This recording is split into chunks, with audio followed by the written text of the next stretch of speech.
Steve's copy ability gives Kirby more new tricks and setups than any other character's ability in any Smash game. Shulk's Monado arts are the only ability that's even in the same ballpark. Now, before you get too excited, most of them are pretty situational, so it's not like Kirby becomes the best character in the game with the power. I'm going to be going over some of the new setups, what they are, and how to do them. I waited a little bit to make this video just in case we found any new stuff, and if more things are discovered, I may make a part 2. I couldn't include everything, but put in what I thought was the coolest or probably just warranted a tutorial in general.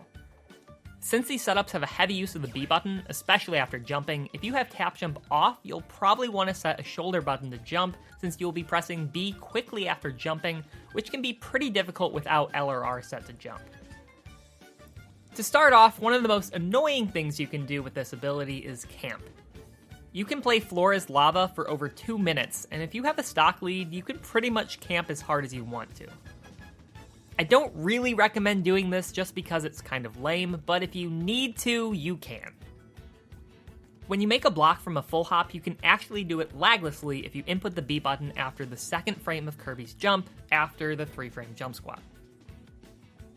If you input a block on the ground, you did it too early, and if you fall on the block, you did it too late. It's a frame-perfect timing, so I don't quite know how practical it is, especially with how hard it is to input a tilt or smash attack right after, since it almost requires a claw grip to be able to move your fingers to the right buttons. It can lead into some potential kill setups though, but I'll talk about those later.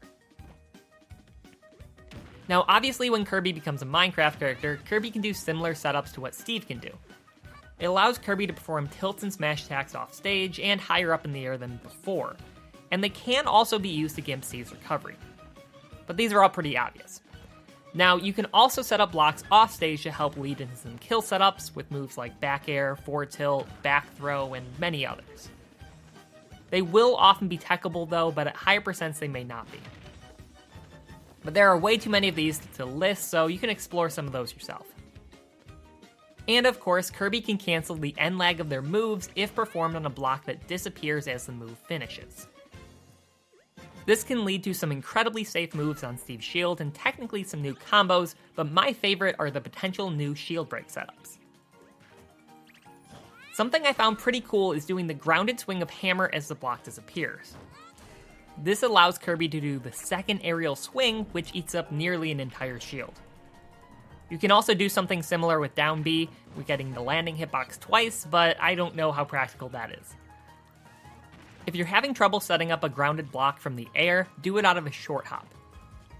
Now you can't place the block too early into the short hop since Kirby's too low to the ground, but if you wait until Kirby reaches the peak of their short hop and starts ascending, you'll be fine.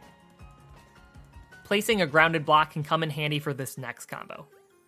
You may have seen this clip floating around Twitter of Kirby comboing down tilts infinitely against Steve. To do this, you need to set up a block 2 units away from the edge and basically just down tilt.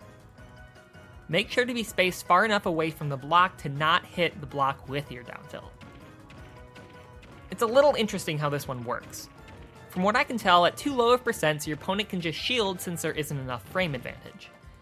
And another bad part of them being too low percent is if you get the trip, the next down tilt sends into a teching situation, allowing them to tech and escape the combo. So it's one of the weird situations where you actually don't want the down tilt to trip. So ideally you want to have Steve outside of the down tilt trip percent to prevent the tech, which is around 80% or so depending on how much rage you have. From there, just spam down tilt until the block almost disappears, which can lead into a kill with either forward tilt or ideally an instant dash attack.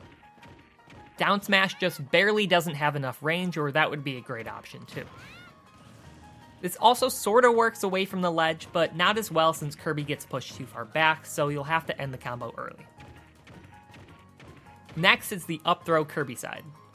You can now bring Steve all the way to the blast zone with you, something we haven't really seen since Melee.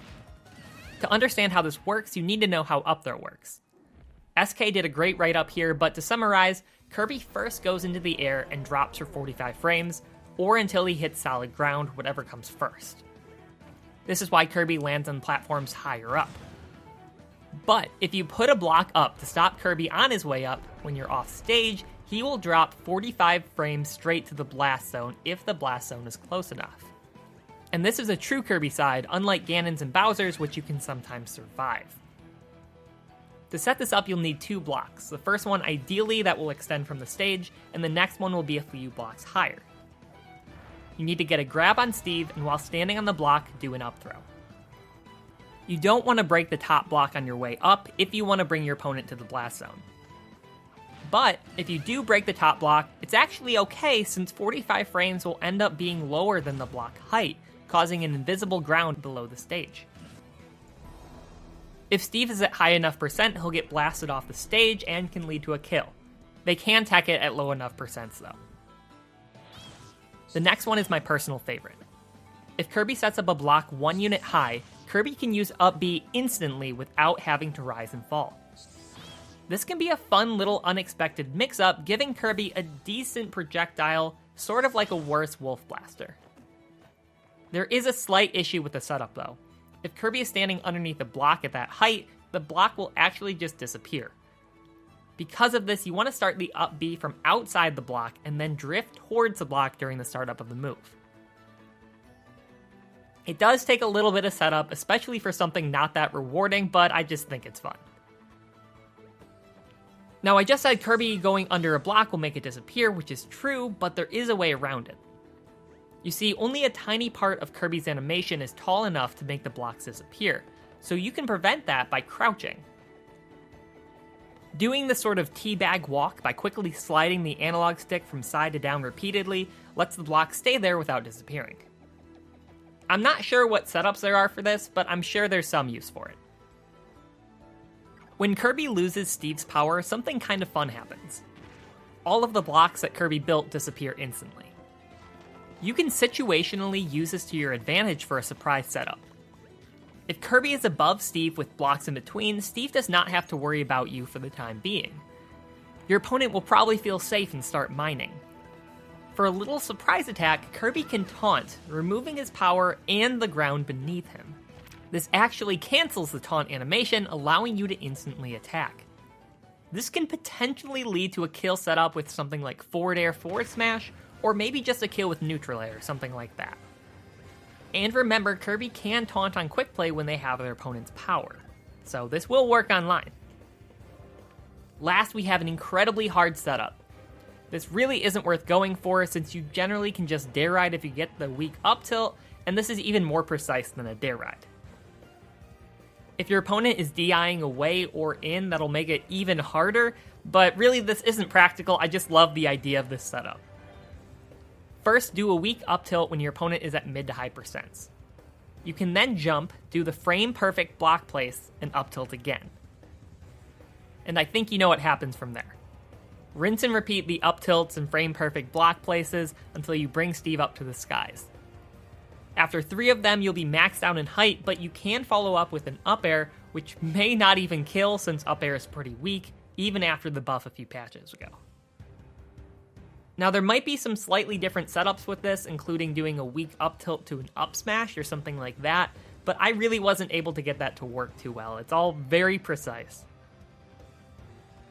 Now, if anyone can get this combo in training mode on full speed, please tag me on Twitter with it. I would love to see it be done. Or really, if you have any fun Kirby Steve clips, I'd love to see them. These are all just so enjoyable. Make sure to subscribe for more Kirby and Smash content. Thank you so much for watching. Peace.